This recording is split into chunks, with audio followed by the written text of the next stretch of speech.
big for you. Okay? Crystal, good energy though the whole time. Really good. We are ready in 5, 4, 3, 2, 1. Tim Tebow has returned to the NFL. We'll discuss the impact he can make for Philly and the story of a former big league pitcher who is now helping to teach the game of baseball to the next wave of players. That's all ahead. Game On starts right now.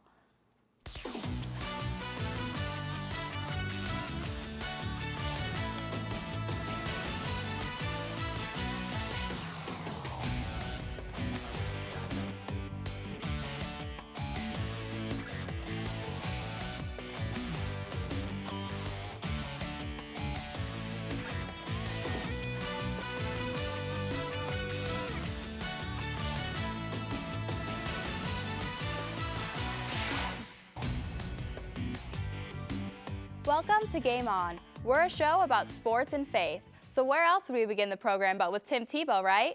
Tebow time is back, this time in Philly. The man hasn't played an NFL game since 2012, and yet few players create more buzz than the former Heisman winner.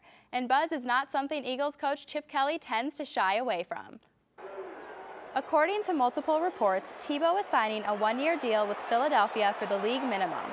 The Eagles had worked Tebow out last month, and now they add him to a crowded quarterback position. Philly now has Sam Bradford, Mark Sanchez, Matt Barkley, and Tebow all at that position. So it'll be interesting to see how that all plays out. Outside of his college glory days at Florida, Tebow is best remembered for his magical 2011 in Denver. That season, he led the Broncos to the playoffs and even helped win their first-round game in overtime over the Steelers. Following that season, he was shipped out to the Jets, where he threw 8 passes in 2012 and hasn't played in a regular season game since. The NBA playoffs got underway this weekend, and it's the race to see which team can outlast the other. Despite being the higher-seeded team and having home court advantage, the Clippers went into their first round with the Spurs as the decided underdogs.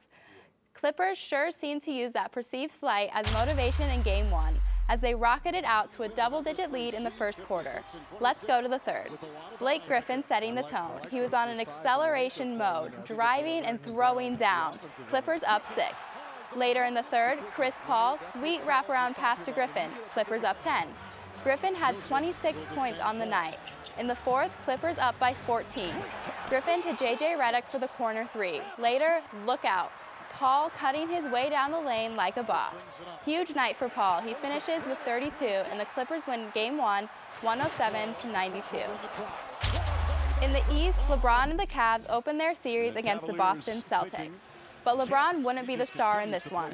Instead, it was Kyrie Irving dropping 30, including this 3-ball to beat the halftime buzzer.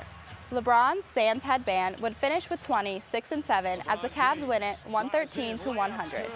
It was the team's first playoff win since May of 2012. That team was also led by LeBron James, and that win happened to also be against the Celtics.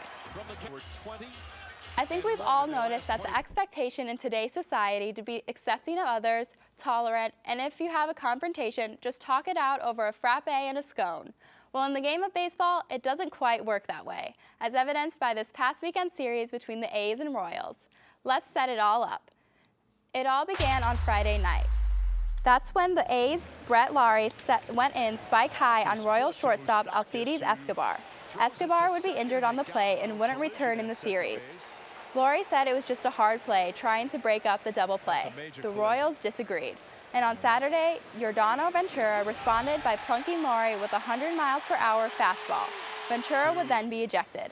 Now to Sunday, first inning, and this time A's pitcher Scott Kazmir drills Lorenzo Cain. Kazmir would receive just a warning.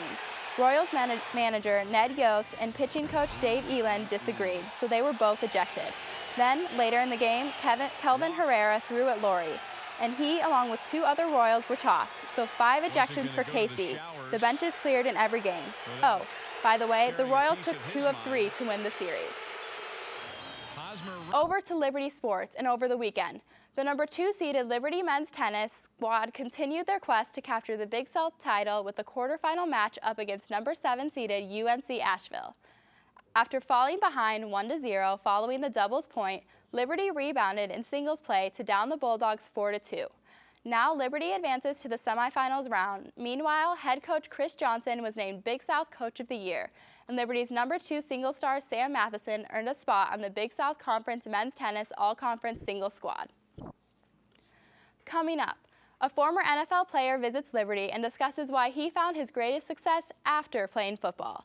And a young soccer player who is rising above religious persecution in Pakistan joins us. Hear her story when Game On returns.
Welcome back.